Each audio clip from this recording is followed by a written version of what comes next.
encore de ce quartier juif, de ce fameux quartier juif, qui n'est pas encore tombé, c'est la rue Mordor.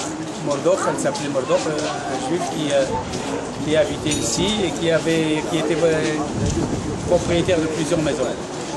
Alors, qu'est-ce qui est spécial dans cette rue? C'est une rue, comme les autres rues, il y avait des synagogues tous les 30 mètres. Par exemple, la porte en face, la deuxième, c'est une synagogue. C'était une synagogue, maintenant c'est un café. Et en face, il y avait encore une autre synagogue.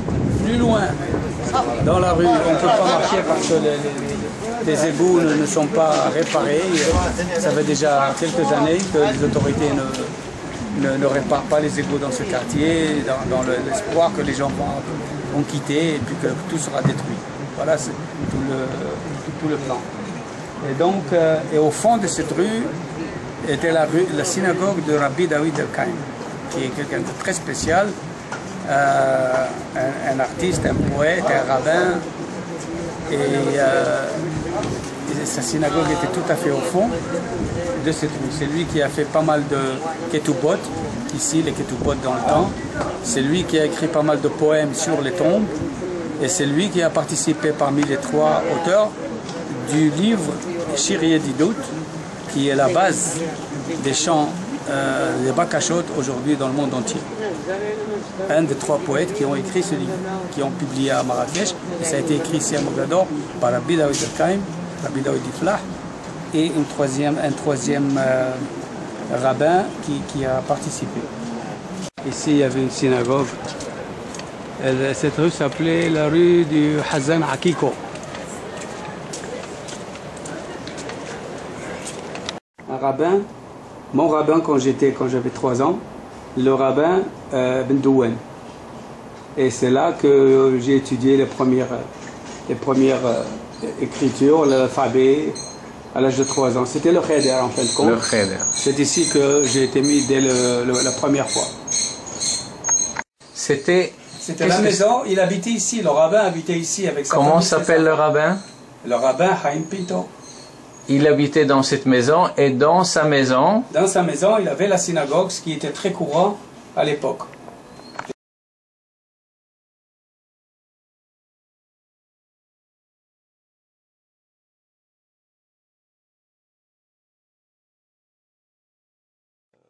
Le rabbin, il n'est pas là, sa photo n'est pas ici. On va la voir en...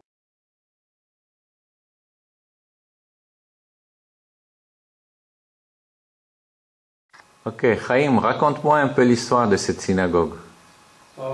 C'est-à-dire, c'est la synagogue qui est dans la maison du rabbin, Rabbi Chaim Pinto. Et c'était donc là qu'il faisait sa prière et aussi son yeshiva. Donc, ses étudiants ont été venus ici. Alors, il est donc... c'est un peu comme dans les autres synagogues où les gens, ceux qui avaient les moyens, qui avaient une maison, qui possédaient une maison, installaient une synagogue dans une partie de leur maison. Ça a été refait. Tout ce que vous voyez ici a été refait, les murs, etc. Les meubles sont d'origine. Tout le mobilier, c'est-à-dire la Teba et le Echad sont d'origine. Le reste a été refait par les soins de son descendant, Rabbi David Pinto, qui est en France, qui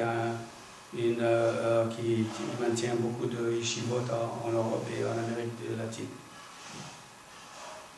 Alors en principe ici donc c'était une maison qui était considérée comme sacrée par nos parents, nos arrière-parents. Et donc quand on passait par exemple à côté de cette maison, quand on allait au Cheder où j'étais, dont je t'ai parlé, on avait l'habitude de mettre la main sur la porte, à embrasser, passer en considération de la sainteté de cette place, de ce lieu. Et en ce moment-là, le Rabbi Chaim Pinto est considéré comme un saint ici? Oui, il a été toujours considéré comme un saint dans la ville. Il est considéré comme le saint de la ville qui protégeait la ville. D'ailleurs, quand quelqu'un tombait ou trébuchait, les mamans disaient Rabbi Chaim Pinto. Il a invoqué le Rabbi Chaim Pinto pour que le danger soit éloigné de leurs enfants. Et là, il y a encore beaucoup de gens qui viennent faire le pèlerinage en sa mémoire. Oui, Rabbi David Pinto organise une fois par an le Hiloula qui a lieu 2 ou 3 jours avant le Rosh Hashanah.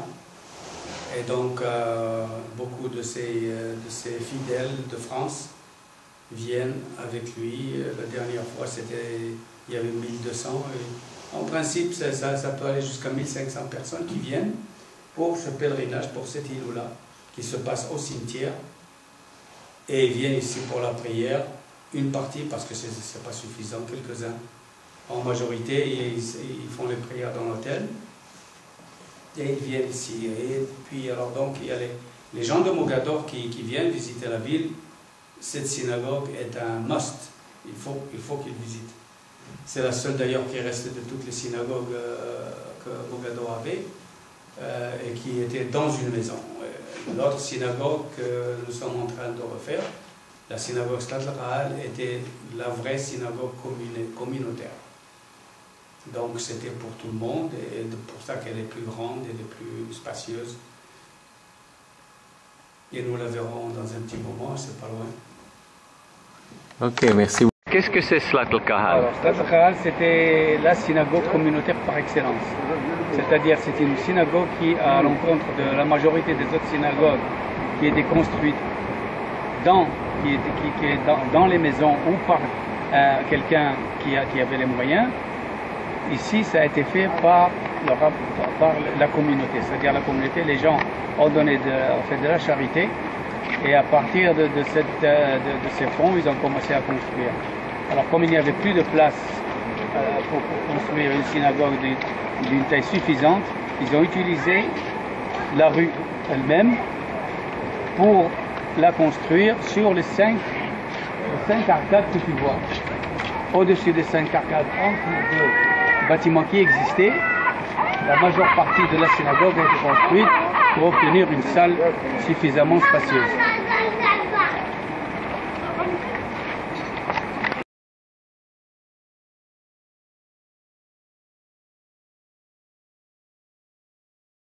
C'est l'intérieur du Slat al-Kahal.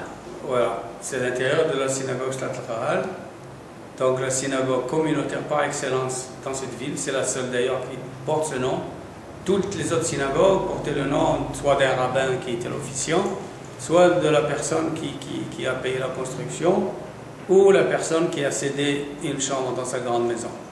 Slat al-Kahal était construite en 1860 environ, 50-60. Donc démarré avec des fonds de charité et par la suite fini avec aussi des dons qui venaient un peu de partout. Le Heichal est venu de Livourne, a été envoyé de Livourne. C'était un Heichal qui n'a pas été fait ici. On peut voir l'architecture, le travail, ce n'est pas du travail arabe, ce n'est pas le travail andalou ni marocain, c'est un travail de l'époque baroque. Et comment ça se fait que c'est venu de Livourne? C'est venu ici parce que le Mogador avait des relations très étroites avec Livourne, point de vue commercial et surtout au point de vue de la publication des livres, des manuscrits des rabbins du Maroc et d'Afrique du Nord. La maison d'édition qui publiait ces manuscrits était fondée par Rabbi David Amozeg, qui était un Mogadorien qui s'est installé à Livourne. Et donc c'était l'imprimerie en fin de compte de tous les manuscrits du Maroc et d'Afrique du Nord. Il y avait des relations commerciales donc et des relations culturelles. Un échange de personnes, de rabbins, de personnes qui s'installaient là-bas, qui s'installaient ici, et donc qui voulaient aider à construire cette synagogue communautaire. Elle était considérée comme point de rencontre de toute la communauté et en l'occasion, c'était l'occasion des bakashot. Les bakashot, c'était ici, le Shabbat, vendredi soir, et toute la ville, où les gens de la ville qui voulaient participer venaient ici. C'était la seule synagogue où se déroulaient ces bakashot. En principe, c'était des chansons, il y avait des bancs ici en longueur. Je suis venu moi-même ici avec mon père, toutes les vaches chaudes, plusieurs années. Et donc les gens de tous les quartiers de la ville se rassemblaient ici.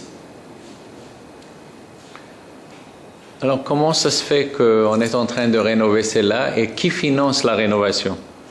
La rénovation que j'ai commencé, c'est avec des dons de deux familles d'anciens mogadoriens et avec un don, une aide très appréciable de M. André Azoulay. Et maintenant, ce que j'ai pu obtenir, ça suffit pour refaire le toit qui s'était complètement écroulé, totalement écroulé, et donc ça menaçait, la bâtisse était en voie de disparition parce que pour quelques années de mauvais temps, et plus rien ne restait. Donc le plus urgent, c'était de refaire le toit. Nous avons refait le toit à l'identique, le travail des poutres, des geôliers, de la verrière. Aussi la verrière, parce qu'il y avait une verrière, donc on a fait une verrière en bois telle qu'elle était avant.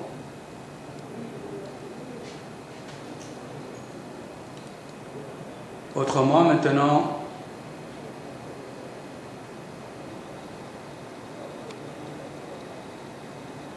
qui sont les familles mogadoriennes qui ont supporté la rénovation de cet édifice? C'est la famille Knafo et la famille Miyara de France et d'Israël. Et la famille Knafo aussi, ceux qui sont en France et la majorité en Israël. C'est tout. Il reste quelques donations, quelques dons par ici, par là. Et maintenant, nous sommes totalement à l'arrêt parce qu'il n'y a plus de fonds. Et on espère, on attend les miracles, voir d'où l'argent peut venir pour continuer. En attendant, la salle de prière est protégée contre les intempéries, c'est déjà une étape importante, mais comme on le voit, les murs, tout reste encore à faire. Un peu partout, dans les chambres, il y a 4 chambres, il y a 2 chambres ici annexes à la salle de prière, et 2 chambres en haut qui seront transformées en musée de l'histoire des rabbins, des commerçants, des juifs de Mogador. Alors, qu'est-ce que c'est ici? Alors, derrière moi, c'est la synagogue Slata'atiya. Cette synagogue dans laquelle il y a encore un Echal qui est resté encore, un Echal qui a été fait à Manchester. Et donc la majorité s'est écroulée. La deuxième partie de la synagogue, qui est de l'autre côté, abritait le tribunal rabbinique de Mogador jusqu'au grand départ des Juifs de la ville. C'était le grand tribunal. Maintenant, tout s'est écroulé. Il n'y a plus que la partie de la salle de prière qui est encore debout, mais tout s'est écroulé et les plafonds sont effondrés, a écrasé la Théba et une partie du Echal, et bien entendu tous les sièges. Le reste des articles religieux qui étaient dans la synagogue a été pillé depuis longtemps. Donc il ne reste plus que ce Echal qui est très beau. Je pense qu'on peut le voir sur Internet. Et la Teva a été complètement aussi écrasée par les ruines. Il y a un squatter qui est là-dedans depuis plusieurs années, un des descendants de la famille de Rabbi Haim Pinto, qui habite encore ici et qui ne permet à personne ni d'entrer, ni de prendre possession, ni de faire quoi que ce soit. Il y est encore, autant que je sache, ouais, il y est, puisqu'il n'y a pas de cadenas dehors, donc il y est.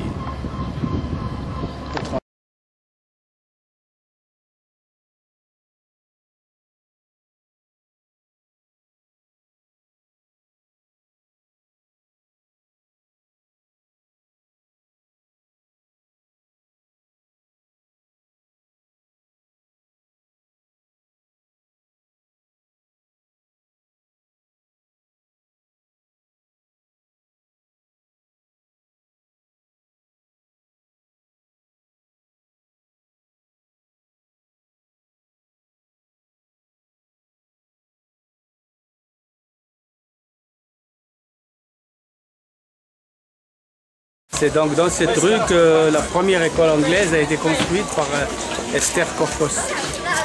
Une école de filles, la première école de filles, et c'était pour les juifs bien entendu, et elle était en anglais. Donc avant l'arrivée des Français, vers la fin du XVIIIe siècle. Comment s'appelait cette école-là? L'école anglaise. Des filles. L'école anglaise des filles. Torah, c'était donc là où on venait entre midi et 2h.